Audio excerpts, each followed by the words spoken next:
In this video, we'll introduce graphing polar equations. We're going to start with some fairly simple examples, and when we convert these to the rectangular system, you'll hopefully recognize the form and the shape of the equation. In future videos, we'll look at some equations that are kind of crazy if you convert them to the rectangular system, so we actually need the polar system to more easily graph them. Up first, we're looking at r equals 3. So that means the distance from the pole is 3 units away. But notice that we're not given a theta. We're not given an angle. That means the angle can really be anything. So let's say we're looking at the angle of pi fourths.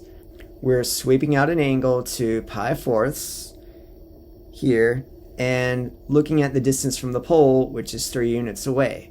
So that would be 1, 2, 3 units away. Or we could do the same thing with 3 pi fourths. 1, 2, 3 units away. We could do it at pi. We could choose any angle we want as long as we are 3 units away from the pole. We could continue doing this forever, just changing the angle. As long as the distance from the pole remains 3, we'll get a bunch of points that start to form a circle. So let's graph the circle. Again, the distance from the pole is 3. We don't see an angle, we don't see theta, so theta can really be anything in this case. This is a circle centered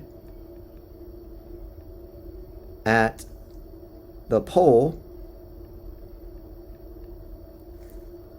with radius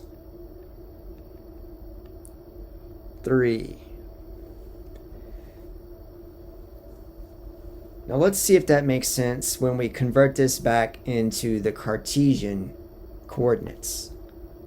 Remember, one of the tricks that we can use to convert a polar equation into rectangular is to square both sides. So let's do that. R squared is r squared, and then 3 squared is 9. And then we have a formula that x squared plus y squared equals r squared.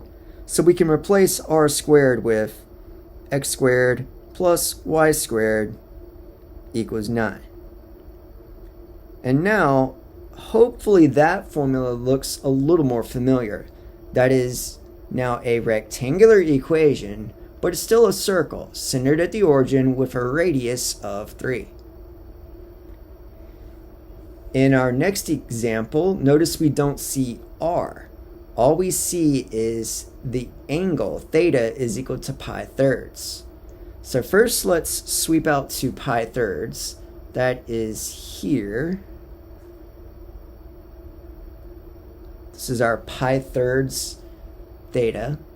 And again, we don't see r. So the distance from the pole could be anything.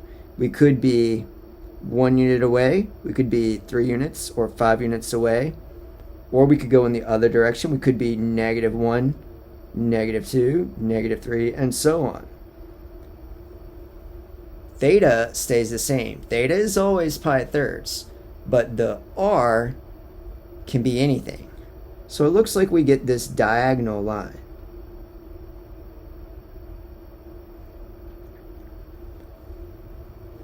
Now, converting this to the rectangular form might be a little bit trickier. Remember that tangent theta is y divided by x.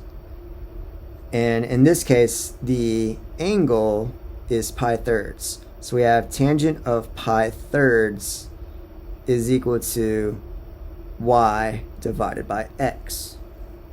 Now let's, off to the side, let's think of a unit circle. Where is pi thirds?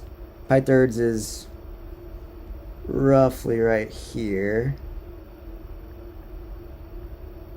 and we're looking for the y divided by x. So on the unit circle, at pi thirds, the x coordinate is 1/2, the y coordinate is root 3 divided by 2. So going back up here, y divided by x is equal to, using the coordinates from down here, we have root 3 divided by 2 divided by 1/2.